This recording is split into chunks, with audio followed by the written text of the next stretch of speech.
The wicket is inspected and another test begins. Don Bradman wins the toss for Australia, and Australia are going to bat. They're going to get first use of this good wicket. And here's the England side coming into the field. Yardley leading them, and here's Tom Dollery, Jim Laker, Dennis Compton and Douglas Wright of Kent at the end.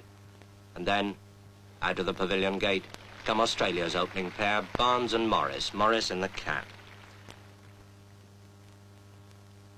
And Alec Bedser of Surrey begins the bowling from the nursery end. Fast medium right arm comes in, bowls to Barnes outside the off stump, and it bounces off Evans' pads. Bedser again. Bowls again to Barnes and again beats him outside the off stump. And the first over's a quiet one, a maiden.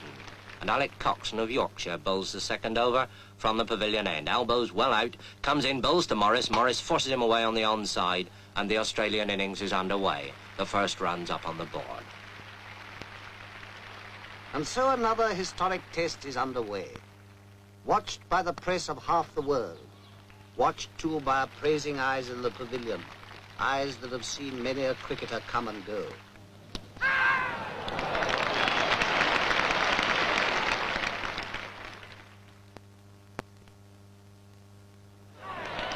Australia's innings has come to a close.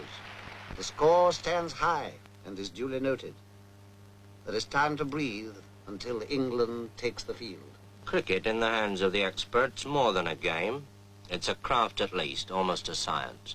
Let's ask an expert, Bert Rhodes of Derbyshire, to bowl us a leg break on this demonstration wicket. Now, there's the spinning finger, the third one, see, cuddled close against the seam. It comes up. Now, this is the perfect leg break. Watch where it pitches. Just outside the line of the leg stump, and it turns enough to beat the off stump. And now, the orthodox, the natural break, spun off that index finger, the off break.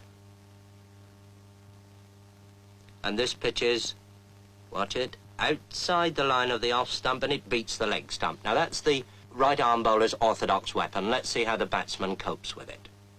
As the ball comes down to him, turning into him, well, all right, he just lets it hit the bat. And that's why short-leg fieldsmen were born. Well, perhaps attack's the best method of defence. Down comes that off-break again, and the batsman hooks it hard and high over those short-leg fieldsmen, but not over deep square leg. There is a way of doing it, of course, over the ball as it moves into you, and push it away along the ground as Edrich does this ball from Lindwall, playing it to Barnes. When England are 27 for 1, which is nothing for Englishmen to be very happy about, and Ray Lindwall is bowling at full speed to Hutton. That ball's well up to him, and he pushes it away past mid-off for a comfortable 2. Bradman moves round those hungry Australian slip fieldsmen, and Lindwall, in one of the finest spells of fast bowling seen in England since Larwood, bowls again, this time to Edrich, and Edrich pushes him away out into the covers, quite safely.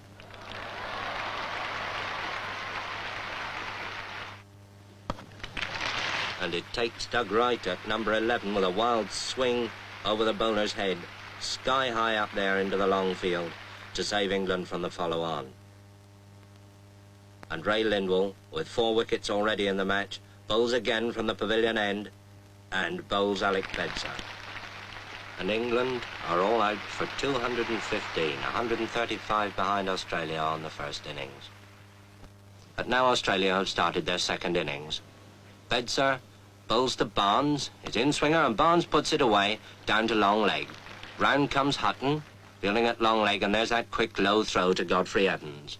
And now Wright bowls to Morris, and he's out.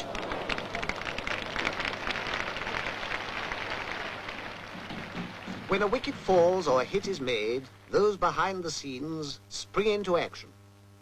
What they record will go speeding over land and ocean. When a batsman strikes, the whole world outside will want to know the score. And when they know it, they'll cast an envious thought to those who sat at Lord's and watched. And there goes Barnes, magnificently caught by Washbrook at long on for 141. And Australia are now 431 in front. And now here comes Lindsay Hassett, the vice-captain, to face up to Norman Yardley. I suppose waiting for the earlier batsman, he's had his pads on for best part of 4 hours. Well, he needn't keep them on any longer.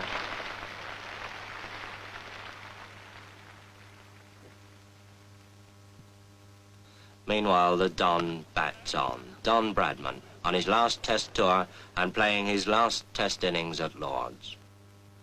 Don Bradman, the pride of Australia and the despair of England. But whichever side one favours, who can but acclaim a master?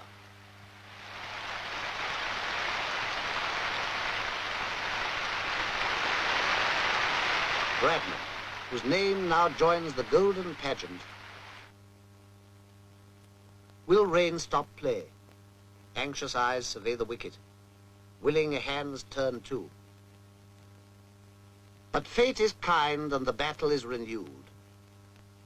All through a cloudy afternoon they struggle on. The English batsman extra careful, heavily conscious of each wicket as it falls.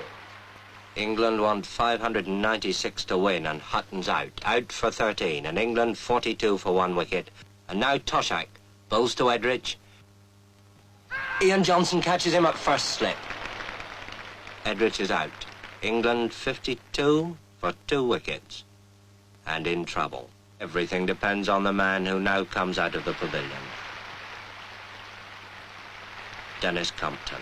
And with Hutton gone, England's last real hope. So they fight on, a battle of muscle, sinew, and eye. For this is cricket at its finest, calling forth a quality deep in men, the calmness of a Compton on a sticky wicket when the world is watching. England, 106 for 3, want an impossible 490 to win. Impossible? Well, Compton's still there. And here's Big Bill Johnson with that bucking, bridling run coming in to bowl to him. And Compton's out. England's last hope of the impossible. And now, Toshak bowls to Coxon. Toshak thinks he's out. Umpire thinks he's out. Coxon thinks it's a shame. Now it's all over, bar shouting. The day wears on. Another game is lost and won. Well, perhaps not quite. Defeat has come to England, and to Australia, victory. Australia takes the Ashes.